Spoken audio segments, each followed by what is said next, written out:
Welcome to దివ్యదర్శి news. నేను Sudha. Bulletin ముందుగా headlines. చరిత్ర సృష్టించిన ఓం బిర్లా 2 పర్యాయాలు లోక్సభ స్పీకర్ గా చేసింది వీరే.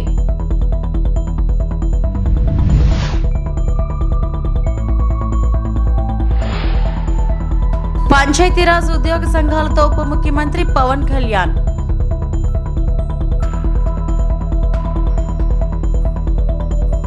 ఫేక్ న్యూస్ ఫ్యాక్టరీలు నడుపుతున్న బాబు లోకేష్. వైఎస్ఆర్ కాంగ్రెస్ పార్టీ నేత మాజీ మంత్రి పేర్ని నాని మండిపాటు. 18వ లోక్సభ స్పీకర్ గా మరోసారి బీజేపీ ఎంపీ ఓం బిర్లా ఎన్నికయ్యారు. వరుసగా రెండోసారి లోక్సభ స్పీకర్ గా ఎన్నికై చరిత్ర సృష్టించారు. బుధవారం లోక్సభలో జరిగిన ఎన్నిక ప్రక్రియలో ఇండియా కూటమి అభ్యర్థిపై మూసవాని ఓటుతో విజయం సాధించారు. స్పీకర్ పదవికి ఎన్నిక జరగడం 48 ఏళ్ల తర్వాత ఇదే తొలిసారి కావడం గమనార్హం. सौभाग्य है कि आप दूसरी बार इस आसन पर विराजमान हो रहे हैं. आपको और इस पूरे सदन को मेरी तरफ से मैं बहुत बहुत बधाई देता हूं.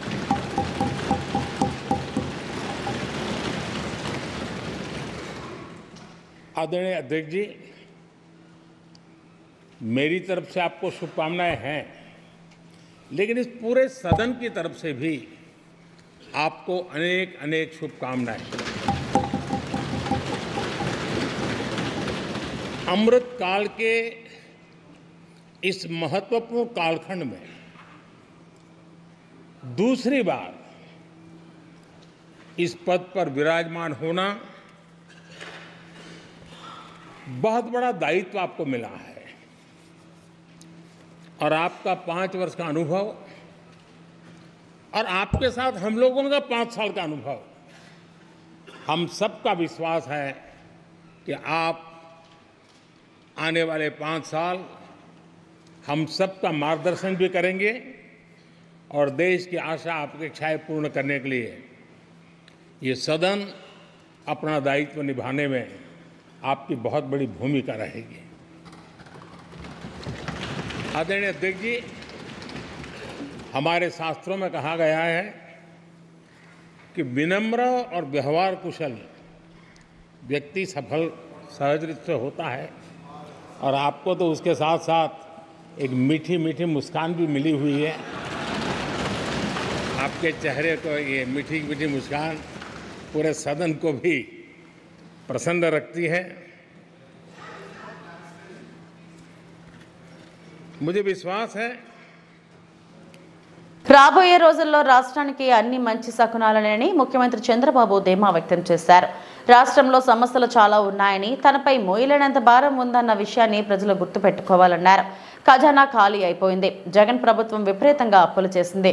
డబ్బులు లేవు కదా, మీరెలా అభివృద్ధి చేస్తారని కొందరు అంటున్నారు. వారందరికీ నేను ఒకటే చెప్తున్నా, నాకు మనోసంకల్పం, మనోధైర్యం ఉన్నాయి. కష్టాలు ఉన్నాయని పారిపోయేవాడిని కాను. ప్రజల భవిష్యత్తు కోసం ఎంతైనా కష్టపడతా, ఎంత భారమైనా మోస్తా. ఈ రాష్ట్రాన్ని మళ్లీ గాడిలో పెడతారని మాట ఇస్తున్నా అని రాష్ట్ర ప్రజలకు ముఖ్యమంత్రి చంద్రబాబు భరోసా ఇచ్చారు. స్లోగన్ ఎక్కడ చూసినా అందుకే నా మీద బాధ్యత పెరిగింది. మళ్లీ ఉద్యోగాలు ఇప్పించే బాధ్యత నాది. అందుకనే ఆలోచిస్తున్నాను, మన కుప్పానికి టెక్స్టైల్ గాని, ఫుడ్ ప్రాసెసింగ్ గాని, వివిధ రకాలైనటువంటి ఇండస్ట్రీస్ రావాలి. ఇక్కడి నుంచి మనం ప్రపంచంలో ఉండే కంపెనీలకు పనిచేసే విధంగా కూడా రావాలి. ఇవన్నీ కూడా ఏ విధంగా చేయాలో నేను ఆలోచిస్తున్నా. ఒక ప్రణాళిక తయారు చేసుకుంటా. కుప్పంలో ఇండస్ట్రీస్ రావాలి. కాలేజీలు, స్కూల్స్ ఇప్పటికే మనం చాలా పెట్టుకున్నాం. కుప్పం ద్రవిడ యూనివర్సిటీ ఉంది, భ్రష్టు పట్టించారు. నేను ఒకటే ద్రవిడ యూనివర్సిటీలో నేను దృష్టి పెడుతున్నాను. మళ్ళా అడ్మినిస్ట్రేషన్ గాడిలో పెట్టే బాధ్యత నాది. 254 మందికి 10 నెలలుగా జీతాలు రావడం లేదు. 6 నెలలుగా జీతాలు రాని వాళ్ళందరికీ జీతాలు కూడా రిలీజ్ చేయమని నిన్నే చెప్పొచ్చాను. ఆ జీతాలు కూడా రిలీజ్ చేపిస్తాం. అదైన తర్వాత ద్రవిడ యూనివర్సిటీ ప్రక్షాళన చేయాల్సిన బాధ్యత ఉంది. ప్రక్షాళన చేస్తాను. ప్రక్షాళన చేసి ఒక మంచి యూనివర్సిటీగా తీర్చిదిద్దాను. మెడికల్ కాలేజ్ ఉంది, ఇంజనీరింగ్ కాలేజ్ ఉంది, మంచి స్కూల్స్ ఉన్నాయి. ఇంకా నేను ఒకటే ఆలోచిస్తున్నా, కుప్పాన్ని ఒక ఎడ్యుకేషన్ హబ్ గా తయారు చేయాలని.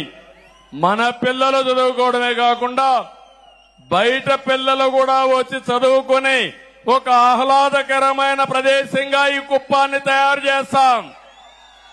దానివల్ల చాలా వరకు ఉపయోగం వస్తుంది. ఇది కూడా చేస్తానని చెప్పి నేను మీకు తెలియజేస్తున్నా. ఇది కాకుండా ఇంకో పక్కన మీరు ఒకసారి చూస్తే ఇక్కడికి వచ్చినప్పుడు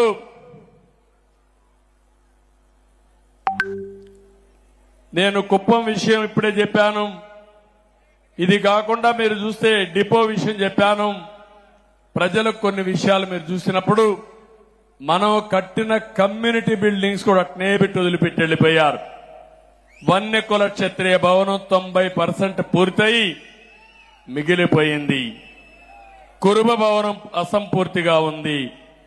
బలిజ కులస్తులకు ఒక భవన నిర్మాణం ఇస్తే అది కూడా నిలిపేసే పరిస్థితికి వచ్చారు. వాల్మీకి భవనం పూర్తి అయింది, దీన్ని కూడా అభివృద్ధి చేయాలి. గాండ్ల కులస్తులకు ఇచ్చిన భవనం కూడా పూర్తి చేయాలి. ఎస్సీ కమ్యూనిటీ హాల్లో కొత్త కమ్యూనిటీ హాల్ కూడా నిర్మించాల్సిన అవసరం ఉంది. ఇవన్నీ కూడా ఈ కమ్యూనిటీ హాల్స్ ఉంటే అక్కడ కమ్యూనిటీ ఫంక్షన్స్ పెట్టుకోవడమే కాకుండా వాళ్ళకు అవసరమైతే పెళ్లిళ్ళు ఇవన్నీ కూడా పెట్టుకోవడానికి ఉపయోగపడతాయి. ఉప ముఖ్యమంత్రి పవన్ కళ్యాణ్ బుధవారం పంచాయతీరాజ్ గ్రామీణాభివృద్ధి శాఖ ఉద్యోగ సంఘాల నాయకులు ఉద్యోగులతో సమావేశమయ్యారు. ఉద్యోగుల సమస్యలు ఆశాంతం వింటూ వాటిని నోట్ చేసుకున్నారు. అనంతరం పవన్ మాట్లాడుతూ దేశం మెచ్చేలా ఆంధ్రప్రదేశ్ పంచాయతీరాజ్ వ్యవస్థకు సోబగులు విప్లవాత్మక మార్పులు తీసుకొచ్చేలా పనిచేస్తానన్నారు. గత ప్రభుత్వంలో నాశనం అయిన వ్యవస్థలను గాడిలో పెట్టేలా కలిసికట్టుగా పనిచేద్దామని సూచించారు. ఉద్యోగులను చిన్నచూపు చూడనని, వారిని తన కుటుంబ సభ్యులుగా పరిగణిస్తానని స్పష్టం చేశారు. ఆ సంఘానికి ప్రత్యేకించి ఒక టైంని అలాట్ చేసి మరి, కాకపోతే నాకున్న సమస్య ఏంటంటే అందరూ కొంచెం ప్రిపేర్ అయ్యారండి బాగా. అంటే నేను చాలా శాఖలు ఉన్నాయి, మిగతా పనులు కూడా చూసుకోవాలి. కాబట్టి మీరు బాగా ప్రిపేర్ అయ్యి వచ్చి ఒక పరిష్కార మార్గం కూడా తీసుకెళ్ళండి. దాదాపు ఇలా ఆలోచించవచ్చు, ఇలా చేయొచ్చు. ఇందాక మీరు మాట్లాడుతూ అన్నారు, గత ప్రభుత్వం అంటే అంతకుముందు 2014 వచ్చినప్పుడు మా మీద కొంచెం కెనుకుందన్నట్టుగా మీరు అన్నారు ఇందాక. అది అంటే భయపెట్టేవాడికి భయపడతారు కానీ కొంచెం ఓపెన్గా సహజంగా కొంచెం వినేవాళ్ళతోటి ఎక్కువ ఆ బాధను మేము గత ప్రభుత్వం మిమ్మల్ని అందరినీ భయపెట్టింది. మేము అదని అర్థం చేసుకోగలం. కానీ మేము మీకు భుజం కాసే వ్యక్తులు. మేము అందుకే ఒక వ్యవస్థని తిరిగి బలోపేతం చేయాలంటే చాలా చాలా కష్టసాధ్యమైంది. నాకు నిజంగా చెప్పాలంటే ఒకసారి నాకు ఇది నేను చాలా ఆనందంగా ఎంచుకున్న శాఖ. నేను ప్రభుత్వ ఉద్యోగ కొడుకుని, ఆ జీతాల మీద మేము పెరిగిన వాడిని. మా నాన్న జీతాలు రాకపోతే మమ్మల్ని స్కూల్ బయటికి పంపించి మళ్ళీ జీతాలు వచ్చిన తర్వాత మళ్ళీ స్కూల్లోకి అలౌ చేసినాయి. అవి కూడా ఉన్నాయి నా సంఘటన. అలాంటి సంఘటనలు ఉన్నాయి. అందుకని కష్టాన్ని అర్థం చేసుకోగలను. అంటే 1వ తారీఖు జీతం రాకపోతే ఏమవుద్దు నాకు అనుభవం ఉంది. నాకు అలాగే ఆఖరి వారంలో డబ్బులు అయిపోతే కూడా ఆ పరిస్థితి కూడా నాకు తెలుసు. మా పొరపాటున మేము ఏదో ఇవి జరిగిపోయినాయి కానీ మేము ఇలా ఈ సినిమా రంగంలో ఇవన్నీ ఉండటం వల్ల బేసిక్గా చాలా సాధారణ స్థాయి నుంచి వచ్చాం. కాబట్టి అన్నిటికంటే కూడా సాధారణ స్థాయి మాకు భగవంతుడి వచ్చిన మమ్మల్ని తీసుకొచ్చిన సాధారణ స్థాయి కష్టాలని మేము మర్చిపోం. అందుకని ఈ రోజున రోడ్ల మీద బయటికి వెళ్ళి ఎందుకు ఆగి ఎందుకు మాట్లాడుతానంటే ఆ కష్టం ఎలా ఉంటుందో నాకు తెలుసు. ఇందాక మీరు ఇచ్చిన రిప్రజెంటేషన్ కూడా ఆ కష్టం ఎలా ఉంటుందో నాకు తెలుసు. సో ఇలాంటి స్పందనకి వెంటనే ఉంటుంది. కానీ నేను కోరుకునేది ఏంటంటే మిమ్మల్ని గత ప్రభుత్వం మిమ్మల్ని భయపెట్టింది. అంతకుముందు ఉన్న ప్రభుత్వం మీరు ఏదైనా ఒక నిరసన చెప్పడానికి చాలా బలంగా చెప్పగలిగేవారు. కానీ ఇప్పుడున్న కూటమి ప్రభుత్వం మీకు అండగా నిలబడుతుంది. ఫస్ట్ ముందస్తుగా మేము మీతో గొడవ పెట్టుకోవడానికి ఫస్ట్, ఎందుకంటే బ్యాడ్ బ్లడ్ ఉండకూడదని ఫస్ట్ ఫోన్ చేశాను మీకు. అరే వస్తే నువ్వు కలవలేదండి, నువ్వు కూర్చొని పెద్ద ఆఫీసులను కలుసాం, మమ్మల్ని కలవవా అనే ఒక చిన్న బాధ ఏదైనా ఉంటుంది. ఎందుకంటే నాకు తెలుసు, మా నాన్న బాధ నాకు తెలుసు, అందుకని వెంటనే ఫోన్ చేశానండి. పాలకొల్లు పట్టణ 18వ వార్డుకు చెందిన 13 నెలల పాప వైద్యం విషయంలో ఇచ్చిన మాటను రాష్ట్ర జనవరుల అభివృద్ధి శాఖ మంత్రి నిమ్మల రామనాయుడు నిలబెట్టుకున్నారు. విజయవాడలోని మణిపాల్ ఆసుపత్రిలో చేరిన చిన్నారి అక్షరను చూసేందుకు స్వయంగా ఆసుపత్రికి వెళ్లారు. కిడ్నీ సమస్యతో బాధపడుతున్న ఆ పాప సర్జరీకి సంబంధించి మెరుగైన వైద్యం అందించాలని ఆసుపత్రి వైద్యులతో మాట్లాడారు. వార్డులోకి వెళ్లి ఆ చిన్నారిని చూసి ఆమె తల్లిదండ్రులను పలకరించారు. అధైర్యపడవద్దని, సర్జరీకి సంబంధించి ప్రభుత్వ సాయం అందుతుందని, మీరు రూపాయి ఖర్చు పెట్టిన అవసరం లేదని నేను చూసుకుంటానంటూ భరోసా ఇచ్చారు. ఏ ఇబ్బంది వచ్చినా నాకు ఫోన్ చేయమని చెప్పారు. మంత్రి రామానాయుడు స్పందించిన తీరుకు పాప తల్లిదండ్రులు కృతజ్ఞతలు వ్యక్తం చేశారు. ఇటీవల పాలకొల్లులో పాప తల్లిదండ్రులు మంత్రిని కలిశారు. 3 నెలల వయసులో కిడ్నీ సమస్యతో ఒకటి దాన్ని తొలగించారని, ఇప్పుడు రెండో దాని వల్ల యూరినల్ పైపు సన్నబడి ఆరోగ్యపరమైన ఇబ్బంది కలిగిందని తెలిపారు. సర్జరీకి 1,50,000 అవుతుందని, పేద కుటుంబానికి చెందిన తాము భరించలేమని ఆవేదన వ్యక్తం చేస్తూ ఆదుకోవాలని కోరారు.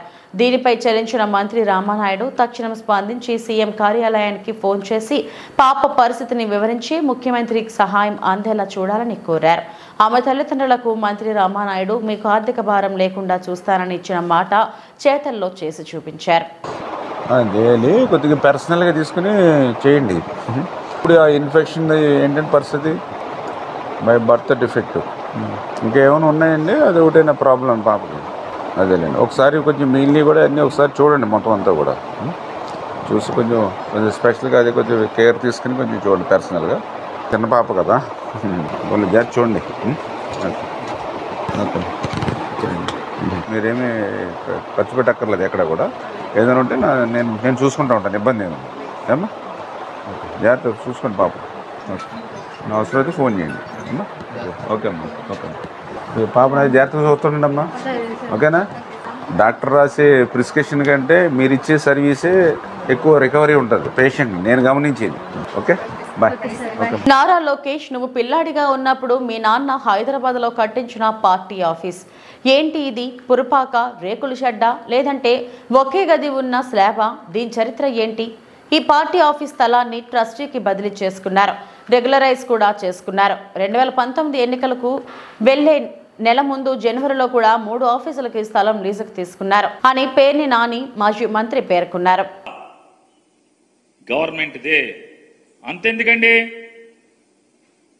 నారా లోకేష్ గారు ట్వీట్ చేశారు 23 జూన్ 2024 10 గంటల 1 నిమిషం, ఉదయం 10 గంటల 1 నిమిషానికి ఆయన ట్వీట్ చేశారు.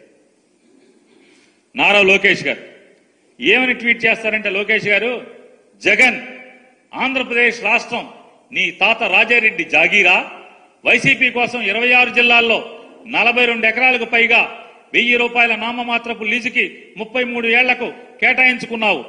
జనం నుంచి దోచుకున్న 500 కోట్లతో ప్యాలెస్ కడుతున్నావు. నీ ఒక్కడి భూదాహానికి కబ్జా అయిన 600 కోట్లకు పైగా విలువైన 42 ఎకరాల్లో 4,200 మంది పేదలకు సెంటు స్థలాలు చొప్పున ఇవ్వచ్చు. నీ విలాసాల ప్యాలెస్ల నిర్మాణానికి అయ్యే 500 కోట్లతో 25,000 మంది పేదలకు ఇళ్లు కట్టి ఇవ్వచ్చు అని ట్వీట్. కింద మా పార్టీ ఆఫీస్ ఫోటోలు కూడా పెట్టాడు. నేను నారా లోకేష్ గారిని ఒకటే అడుగుతున్నాను, అయ్యా, నువ్వు పిల్లోడిగా ఉన్నప్పుడు నీ హైదరాబాదు మీ నాన్నగారు కట్టించినటువంటి పార్టీ ఆఫీసు ఏంటిది? ఇది పూరిపాక, రేకుల చెడ్డ? ఇదేమన్నా పోనీ ఒకే గది ఉన్నటువంటి స్లాబా?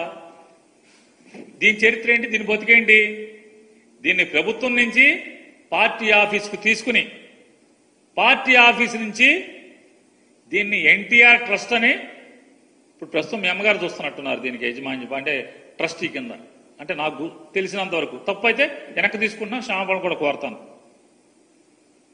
ఈ ట్రస్ట్ భవనానికి ట్రస్ట్కి రాసేశారు, పార్టీ ఆఫీస్ స్థలాన్ని ట్రస్ట్కి బదలాయించారు. దీన్ని రెగ్యులరైజ్ కూడా చేసుకున్నారు, ఎందుకంటే నాన్నగారు సీఎంగా ఉన్నారు కాబట్టి. ఇది ఫస్ట్గా ఎన్టీ రామారావు గారు ఉన్నప్పుడు కేటాయించినటువంటి పార్టీ ఆఫీసు కేటాయించిన స్థలం ఇది. దీన్ని చంద్రబాబు నాయుడు గారు రామారావు గారిని పడేశాక చంద్రబాబు నాయుడు గారు ముఖ్యమంత్రి అయిన తర్వాత సబ్జెక్ట్ టు కరెక్షన్ నాకు గుర్తున్నంత వరకు చంద్రబాబు నాయుడు గారు సీఎం అయిన తర్వాతే దీన్ని పార్టీ ఆఫీసు ఆస్తిని ట్రస్ట్ ఆస్తి కింద బదలాయింపు జరిగింది. దాన్ని గవర్నమెంట్లో రెగ్యులరైజేషన్ కూడా జరిగింది. తప్పు అయితే వెనక్కి తీసుకుంటాను, మన్నించమని కోరుతాను. ఈ ఆఫీస్ ఇదేమన్నా రేకుల చెడ్డ హైదరాబాద్లో. దీంట్లో ఏం నడుస్తుంది? పార్టీ ఆఫీస్ నడుస్తుందా లేకపోతే యోగా గీగా ఏమైనా చేస్తున్నారా దీంట్లో? ఈ ట్రస్ట్లో ఏం స్వచ్ఛందం నడుస్తుంది? ఇవాళ ఇది మీ నాన్నగారి చరిత్ర. ఇక మంగళగిరిలో జీవం 33 ఏళ్లకుంటే మీరు 99 ఏళ్లకి మీరు తప్పుడు లీజు తీసుకున్నటువంటి ప్రభుత్వ భూమి. దీంట్లో చెరువులు, కుంటలు, బోధులు అవి కూడా ఉన్నాయని చెప్తున్నారు. దీనికి ప్లాన్ ఉందా? ఒకసారి ప్లాన్ ఉంటే చూపించండి. ఒకసారి మొత్తం భూమి మొత్తం ఎంత ఉంది కొలతలేద్దామా? కొలతలేయించండి. ఇదేమన్నా రేకుల షెడ్డా? ఇదిగో మంగళగిరి ఆఫీస్. ఇది రేకుల షెడ్డా? చూడండి, పూరిపాక, మీరు కట్టినటువంటి పూరిపాక ఆఫీస్. మీ కష్టార్జితంతో చెమటోడ్చి రక్తాన్ని చెమటగా మార్చి పైసా పైసా కూడబెట్టి కట్టినటువంటి పూరిపాక. ఇదిగో ఈ మీరు కట్టినటువంటి పార్టీ పూరిపాక ఆఫీసు, రేకుల షెడ్లు. ఇదొక యాంగిల్ మంగళగిరి ఆఫీసే, ఇంకొక యాంగిల్, 3 యాంగిళ్ళు చూపిస్తున్నా మీకు. వీటిని ఏమంటారు? రేకుల షెడ్లా, పూరిపాకలా, తాటాకి పాకలా? కాకినాడ ఆఫీసు ప్రభుత్వ స్థలం, ఎకరా 1000 రూపాయలకి లీజుకు తీసుకుని మీ నాన్నగారు 2014 తర్వాత ముఖ్యమంత్రి అయిన తర్వాత జీవో నెంబర్ 340 ద్వారా మీరు లీజుకు తీసుకుని కట్టినటువంటి పార్టీ ఆఫీస్ రేకుల షెడ్ పూరిపాకలు. తాటాకులు లోకేష్ గారు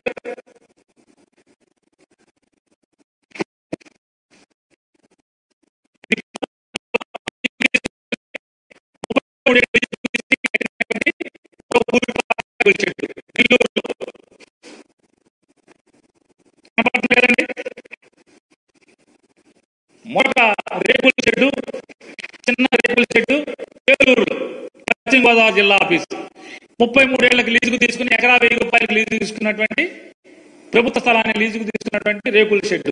వ్యవసాయానికి సంబంధించి సాగునీటి ఇబ్బందులు తలెత్తకుండా పంట కాలువల శివారు ప్రతి ఎకరాకు నీరు అందేలా అధికారులంతా క్షేత్రస్థాయిలో దృష్టి పెట్టి ప్రస్తుత వర్షాకాలంలో ముంపు సమస్య ఎదురుకాకుండా అన్నదాతకు మేలు జరిగేలా కాలువలు, డ్రైన్లలో అవసరమైన ప్రక్షాళన పనులను యుద్ధ ప్రాతిపదికన 10 రోజుల్లో మొదలు పెట్టేలా సమాయత్తం కావాలని వెలగపూడి సచివాలయంలో రాష్ట్ర జలవనరుల అభివృద్ధి శాఖ మంత్రి డాక్టర్ నిమ్మల రామానాయుడు ఆయన ఛాంబర్లో జనవరుల శాఖ ప్రత్యేక ప్రధాన కార్యదర్శి జి సాయి ప్రసాద్, సలహాదారులు ఎం వెంకటేశ్వరరావుతో కలిసి శాఖకు సంబంధించిన ఉన్నత ఇంజనీరింగ్ అధికారులు అన్ని జిల్లాల ఎస్సీలతో వీడియో కాన్ఫరెన్స్ నిర్వహించి సమీక్ష చేశారు. గత 5 సంవత్సరాల వైఎస్ఆర్సీపీ పాలనంతా కూడా రైతు వ్యతిరేక పాలనగా, రైతు దగా పాలనగా జరిగినటువంటి పరిస్థితి ఏదైతే ఉందో అటువంటి దుస్థితి నుంచి మళ్ళీ ఒక రైతు ప్రభుత్వంగా, ఒక రైతు మేలు ప్రభుత్వంగా, వ్యవసాయాన్ని కాపాడుకునేటువంటి ప్రభుత్వంగా తెలుగుదేశం, జనసేన, బీజేపీ, ఎన్డీఏ ప్రభుత్వం పనిచేయాలనేటువంటి ఆలోచనతో నిన్న క్యాబినెట్లో చంద్రబాబు నాయుడు గారు ఇచ్చినటువంటి సూచనలతో ఏదైతే ఈ యొక్క సీజన్ ఏదైతే స్టార్ట్ అవుతూ ఉందో, వ్యవసాయ సీజన్ ఏదైతే స్టార్ట్ అవుతూ ఉందో, ఈ యొక్క సీజన్కి ఎటువంటి సాగునీటి ఇబ్బందులు తలెత్తకుండా ఆఖరి ఎకరం వరకు కూడా సాగునీటికి ఎట్లా మనం తీసుకెళ్ళగలుగుతాము, రైతులకి ఎట్లా మేలు చేయగలుగుతాము అనేటువంటి అంశాలు ఏవైతే నిన్న చంద్రబాబు నాయుడు గారు క్యాబినెట్లో తీసుకున్నారో దాని మీద ఈరోజు ఏదైతే మా ప్రిన్సిపల్ సెక్రటరీ, అదేవిధంగా ఈఎన్సి, అదేవిధంగా మన సలహాదారులు, అదేవిధంగా రాష్ట్రాల్లో ఉన్నటువంటి సిఈలు, ఎస్సీలు వంటి ఉన్నత అధికారులందరితోటి కూడా ఈరోజు సమీక్ష జరపడం జరిగింది. అందులో చాలా క్లియర్గా ఏదైతే ఇమ్మీడియట్లీ రైతులకి మేలు చేసేటువంటి ఏవైతే మనం చేయాలో ఆ పనుల్ని టేకప్ చేయాలి. పర్టికులర్గా ఏదైతే ఇప్పుడు కొంత మనం ధవళేశ్వరం బ్యారేజ్ నుంచి కొంత నీటిని విడుదల చేస్తున్నప్పటికీ కూడా ఏదైతే కింద ప్రతిబంధకాలు ఏవైతే ఇంకా ఏర్పడుతూ ఉన్నాయో వాటిని ఎట్లా అధిగమించాలి. అదేవిధంగా రేపు నాగార్జున సాగర్ కానీ శ్రీశైలం కానీ లేదా ఇతరత్ర జలాశయాలు రేపు రైన్స్ వచ్చిన తర్వాత వాటిని నిండుకున్నప్పుడు ఆ వాటర్ను కూడా మనం ఎట్లా యూటిలైజ్ చేసుకోవడానికి ఇప్పటి నుంచే ఎట్లా మనం ప్రికాషన్స్ తీసుకోవాలి, వీటన్నిటి మీద కూడా మరి ఈరోజు అంటే ఏదైతే పర్టికులర్గా కెనాల్స్ కాలువలు ఏవైతే ఉన్నాయో డ్రైన్స్ ఏవైతే ఉన్నాయో వీటినన్నిటినీ కూడా యుద్ధ ప్రాతిపదికన ప్రక్షాళన పనులు మనం చేపట్టాలి. అటువంటి ఇమ్మీడియట్లీ రైతులకి మేలు చేకూర్చేటువంటి పనులు ఏవైతే ఉన్నాయో వాటినన్నిటినీ కూడా గ్రౌండ్ లెవెల్లో ఎస్టిమేట్ చేసి అవన్నీ కూడా ఒక్కసారి చంద్రబాబు నాయుడు గారి దృష్టికి తీసుకెళ్ళి, ఎందుకంటే గత 5 సంవత్సరాల నుంచి సాగునీటి మరి ఈ వ్యవస్థని నిర్వీర్యం చేసేసినటువంటి పరిస్థితుల్లో బడ్జెట్లో మరి ఈ యొక్క భారతదేశంలో జరిగిన ఎన్నికల్లో వచ్చిన ఓట్ల శాతంలో 5వ పెద్ద పార్టీ వైఎస్ఆర్ కాంగ్రెస్ పార్టీ. వైఎస్ జగన్ తగ్గుతాడా? తప్పుడు కేసులు పెట్టి జైల్లో మగ్గదీస్తేనే భయపడని వాడు ఇప్పుడెలా భయపడతాడు అని వైఎస్ఆర్ కాంగ్రెస్ పార్టీ నేత మాజీ మంత్రి పేర్ని వెంకటరామయ్య ప్రశ్నించారు. మాజీ ముఖ్యమంత్రి వైఎస్ జగన్మోహన్ రెడ్డి సెక్యూరిటీపై ఫేక్ న్యూస్ ఫ్యాక్టరీలో అసత్య కథనాలు ప్రచారం చేస్తున్నాయని పేర్ని నాని మండిపడ్డారు. చంద్రబాబు లోకేష్లు ఫేక్ న్యూస్ ఫ్యాక్టరీలో నడుపుతున్నారన్నారు. ప్రతిరోజు వైఎస్ జగన్మోహన్ రెడ్డి వ్యక్తిత్వాన్ని హననం చేసేందుకు తమ అనుకూల మీడియాతో విష ప్రచారాలు చేస్తున్నారని నాని మండిపడ్డారు. సూపర్ 6 సహా ఇచ్చిన హామీల నుంచి ప్రజలను తప్పుతో పట్టించేందుకే ఫేక్ న్యూస్ను సృష్టిస్తున్నారన్నారు. చంద్రబాబుకు ఎంతో మందితో సెక్యూరిటీ ఇస్తున్నారో బయట పెట్టే దమ్ముందా అని ఆయన ప్రశ్నించారు. వైఎస్ జగన్కి మొత్తం 196 మంది సెక్యూరిటీ ఉంటే 986 మంది అని ఎలా రాస్తారని నిలదీశారు. చంద్రబాబు సీఎంగా ఉండగా ఆయనతో పాటు లోకేష్, భువనేశ్వరి, బ్రాహ్మణి, దేవాంశులకు సెక్యూరిటీ ఇవ్వలేదా? దేవాంశ్కు 4గురితో సెక్యూరిటీ ఇవ్వలేదా అని ప్రశ్నించారు. భద్రత గురించి కాబట్టే తప్పుడు ఎవరూ ప్రశ్నించలేదని నాని చెప్పారు. మరి ఇప్పుడు వైఎస్ జగన్ భద్రతపై ఇంత విషప్రచారం ఎందుకు చేస్తున్నారని ఎల్లో మీడియాపై తీవ్ర ఆగ్రహం వ్యక్తం చేశారు. వాళ్ళు ఏ ర్యాంక్లో ఉంటే ఆ ర్యాంక్లో కాన్వాయ్కి 21 మంది, మొత్తం 196 మంది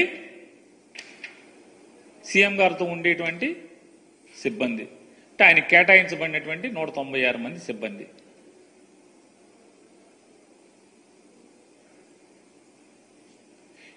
ఈ 196 మంది అయితే వీళ్ళు తప్పితే ఇంకెక్కడన్నా ఉన్నారా? ఇందులో అంతా కలిపి సీఎం గారికి బెంగళూరులో సెక్యూరిటీ లేదు, కావాలంటే మీరు ప్రభుత్వం మీ దగ్గర ఉంది చూసి చెప్పండి. కేవలం హైదరాబాద్లో సీఎం గారి ఇంటి దగ్గర మొన్న కొన్ని టీవీల్లో తెగ వార్తలు రాశారు. జగన్మోహన్ రెడ్డి గారి లోటస్ పాండ్లో ఆక్రమణలో కొట్టేశారని. సీఎం గారికి ఏం పడినా బాబు ఆక్రమణలకి?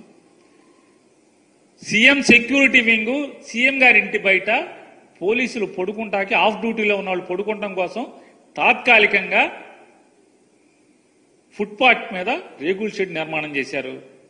ఈ రేకుల షెడ్ల నిర్మాణం తాత్కాలిక నిర్మాణాలు చంద్రబాబు నాయుడు గారు హైదరాబాద్ ఇంటి దగ్గర పాత రోజుల్లో 1996 నుంచి ఉన్నాయి.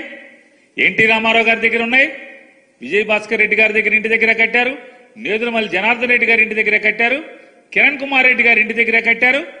రోసీ గారి ఇంటి దగ్గర కట్టారు.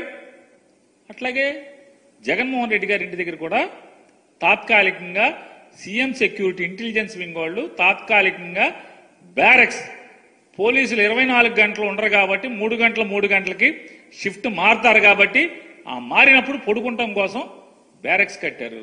నాగర్ కర్నూలు జిల్లా లింగాల మండలం డాక్టర్ బిఆర్ అంబేద్కర్ చౌరస్తా లింగాల కేంద్రంలో డ్రగ్స్ నివారణ కార్యక్రమం వివిధ స్కూల్ విద్యార్థులతో డ్రగ్స్ డే సందర్భంగా లింగాల మండల సబ్ ఇన్స్పెక్టర్ జనార్దన్ ఎస్ఐ ఆధ్వర్యంలో విద్యార్థులు మత్తుకు బానిసలు కాకుండా అవగాహన కార్యక్రమం నిర్వహించారు. లింగాల సబ్ ఇన్స్పెక్టర్ జనార్దన్ మాట్లాడుతూ విద్యార్థులు ఎలాంటి డ్రగ్స్ కు మత్తు పదార్థాలకు బానిసలు కావద్దని వారితో విద్యార్థులతో ప్రమాణ స్వీకారం చేయించారు. వారి పిల్లలపైన ప్రత్యేక శ్రద్ధ వహించాలని పిల్లల తల్లిదండ్రులకు సూచించారు.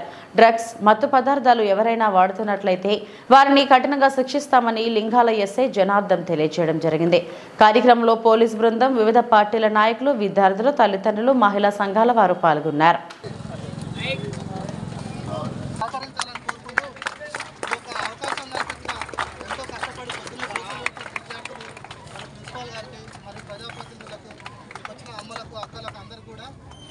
ధన్యవాదాలు తెలియజేస్తూ ఈ యొక్క మెసేజ్ని ప్రతి ఒక్కరు కూడా తెలియాలని కోరుకుంటూ మీ యొక్క దృష్టికి వస్తే లింగాలలో ఇట్లా ఎక్కడన్నా ఫలానా ఏరియాలో ఉందంటే పోలీస్ స్టేషన్కి రావచ్చు. వాళ్ళ సమాచారం కూడా మేము ఎవరికి గోప్యంగా ఇస్తాం, ఎవరు కూడా ఏం చెప్పాము. పోలీస్ స్టేషన్ మాకు ఇన్ఫర్మేషన్ ఇస్తే మేము కూడా ఎవరికి ఫలానా వాళ్ళు ఇచ్చారు, ఫలానా రమేష్ ఇచ్చారు, సురేష్ ఇచ్చారు ఎవరికి చెప్పాము. మేము వాళ్ళు కూడా వాళ్ళ సేఫ్ సైడ్ వాళ్ళ కుటుంబానికి మంచి బాధ్యతల సమాధానం రెడీ చేయాలని, ఒక బాధ్యతల కుటుంబం ఇంకా తయారు చేయడానికి మా వంతుగా లింగాల పోలీస్ తరఫున అందరం రెడీ ఉన్నాము.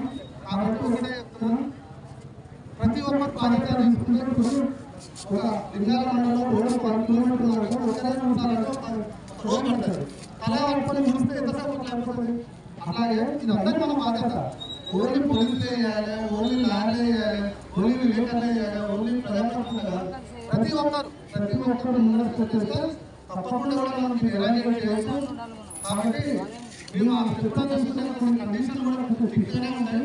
అప్పుడు కూడా మీరు సరే ఇది మంచి విషయం సారాలు చేస్తే కొంచెం మాట్లాడే ఉద్దేశం కూడా అందరూ బాధ్యత ఇష్టపడాలి తప్ప అరే మా పిల్లలు మనం పోలీసులు ఏం చేస్తారని కూడా అనుకోండి. మాకేంటంటే వాడు సమాజంలో అట్లాగే ఉంటారు, చాలా నేరస్తులు ఉంటారు. ఆ నేరస్తుని పట్టుకొచ్చేదంటే వాడు బాధ్యతలు మనకు తీసుకొచ్చి ట్రీట్మెంట్ చేస్తే మన అందరికీ ఉపయోగపడతాడు. తర్వాత మనకు కూడా అన్ని రకాలుగా మంచుకుంటుంది. కాబట్టి మీరు అందరూ కూడా ఇప్పుడు ప్రభుత్వం తరఫున ఒకటి ఓటంటే ప్రమాణ స్వీకారం చేయాలని చెప్పి మనకు ఒక ఓటు కూడా రాసిస్తారు. ఆ ఓటు ఒకసారి ఇస్తే చేతులు పెట్టుకుంటాము.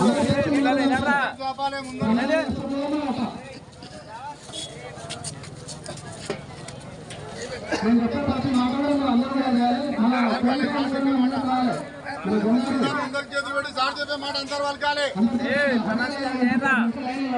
కొద్దిగా దూరం ఉండండి. పిల్లలు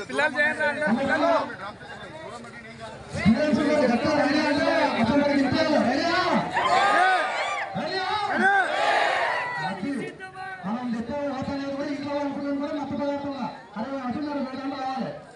నేను ఇప్పుడు రావటం ప్రతిదాన్ని మీరు కూడా అంతరించుకోవాలి. మానవ ద్రవ్యాల అక్రమ రవాణా మరియు దుర్వినియోగం జరుగుతున్న పోరాటంలో క్రియాశీల భాగస్వామ్యం అవుతారని, డ్రగ్స్ వాడకం వల్ల కలిగే దుష్పరిమాణాల గురించి సంపూర్ణ అవగాహన కలిగి ఉండి నాతో పాటు ఏ ఒక్కరు కూడా డ్రగ్స్ బారిన పడకుండా కృషి చేస్తానని, డ్రగ్ అమ్మకం, కొనుగోలు, వ్యక్తుల సమాచారాన్ని పోలీసులకు తెలియజేస్తానని, డ్రగ్ రహిత జీవనశైలిని అనుసరిస్తానని, డ్రగ్ రహిత సమాజమే లక్ష్యంగా సాగుతున్న తెలంగాణ ప్రభుత్వ సంకల్పంలో భాగస్వామ్యం ఆపాలని మనస్ఫూర్తిగా ప్రమాణం చేస్తున్నాను.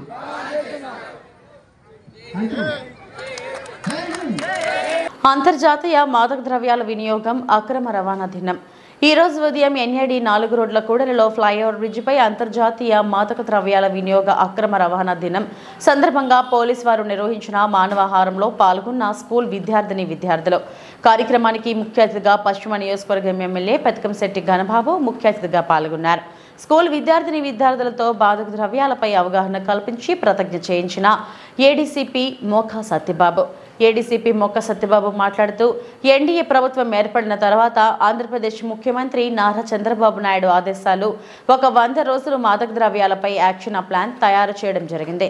దీంట్లో భాగంగా విద్యార్థులకు మాదక ద్రవ్యాల పట్ల అవగాహన కల్పించాలనే ఉద్దేశంతో ఈ మానవాహారం ఏర్పాటు చేయడం జరిగిందన్నారు. కార్యక్రమంలో ఏడీసీపీ మేఘాబాబు, వెస్ట్ ఏసీపీ ఆజ్ఞపు నరసింహమూర్తి, పెందుర్తి గోపాలపట్నం ఎయిర్పోర్ట్ జోన్ సంబంధించిన సీఐలు, ఎస్ఐలు మరియు పోలీస్ సిబ్బంది మరియు స్కూల్ విద్యార్థులు పాల్గొన్నారు.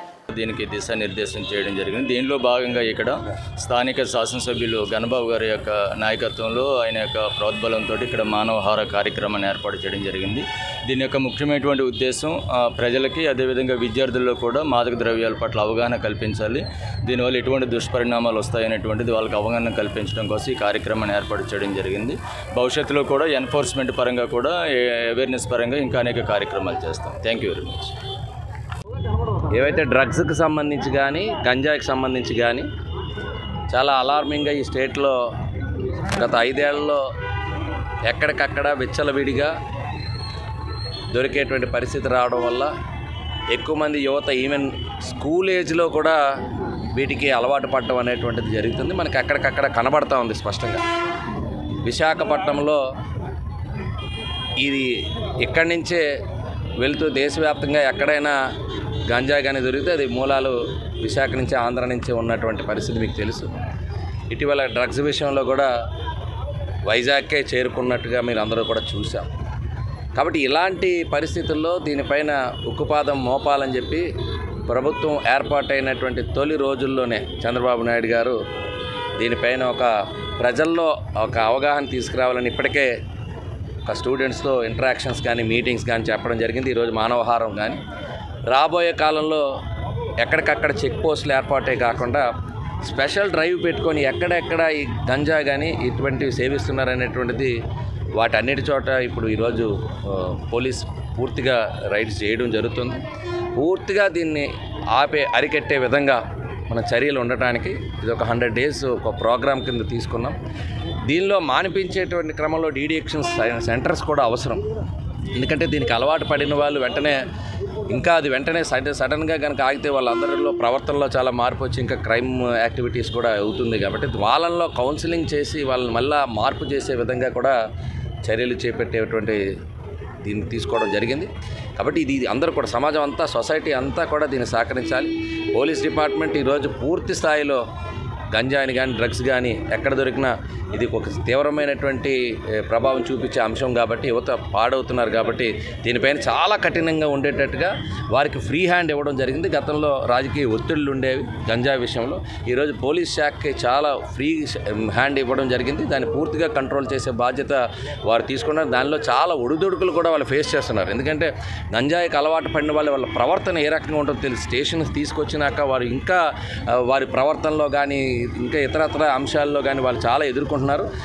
అలాంటి పరిస్థితుల్లో వాళ్ళని కౌన్సిలింగ్ చేసేటువంటి బాధ్యత ఈరోజు సొసైటీ కూడా తీసుకోవాలి, పేరెంట్స్ తీసుకోవాలి, పెద్దలు మొత్తం ఫ్యామిలీస్ కానీ ఆ సొసైటీలో ఆ సమాజంలో ఉన్నటువంటి వారు కూడా ఇది ఎక్కడైనా సమాచారం వస్తే అది పోలీసు వారికి వెంటనే తెలియపరచాలి. ఎక్కడైనా గంజాయి కానీ వీటి కానీ ఎక్కడైతే ఉన్నాయో వాళ్ళందరికీ కూడా ఏదైనా ఆ మూలాలు దొరికాయి అని అనుకుంటే వెంటనే వారి ఆ సమాచారం తెలపడం ద్వారా మన సొసైటీకి చాలా హెల్ప్ చేసిన వాళ్ళు అవుతాం. అందుకని ఇది ప్రజా భాగస్వామ్యం లేనిదే ఇది కంట్రోల్ కాదు.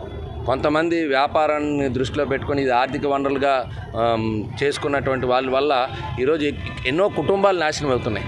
కాబట్టి ఇప్పుడు ఈరోజు దాన్ని మీరందరూ కూడా మరి సొసైటీలో మొత్తం మీడియా కూడా మీరు దీనిలో మీ పాత్ర మీరు రోల్ ప్లే చేయాలి. డెఫినెట్గా అందరం బాధ్యతాయుతంగా దీన్ని అరికట్టడానికి ప్రయత్నం చేద్దాం. దానిలో భాగంగా ఈరోజు మానవహారం చేయడం జరిగింది. రాబోయే కాలంలో ఇంకా దీన్ని విస్తృతంగా ప్రచారం చేసి అందరినీ ఇన్వాల్వ్ చేసేటువంటి కార్యక్రమం తీసుకుంటాం. అల్లూరి సీతారామరాజు జిల్లా కేంద్రంలో ప్రపంచ మాదక ద్రవ్యాల వ్యతిరేక దినోత్సవం సందర్భంగా ఈ రోజు ఉదయం పాడేరు అంబేద్కర్ జంక్షన్ వద్ద పోలీసులు ఆధ్వర్యంలో రాన్వే కార్యక్రమం నిర్వహించారు. ఏజెన్సీలో గంజాయి నివారణ లక్ష్యంగా పరివర్తనలో భాగంగా అంబేద్కర్ సెంటర్ నుండి ఎంపీడీఓ కార్యాలయం వరకు అవగాహన ర్యాలీ రన్వే నిర్వహించారు. గిరిజనులు గంజాయికి దూరంగా ఉండాలని, గంజాయి పండించడం, అమ్మడం నేరమని, నిషేధిత గంజాయి జోలికి వెళ్లవద్దని నినాదాలు చేశారు. కార్యక్రమంలో సీఐ నవీన్ కుమార్, ఎస్ఐ లక్ష్మణరావు సిబ్బంది పాల్గొన్నారు.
ఈ వార్తలు ఇంతటితో సమాప్తం. నమస్తే.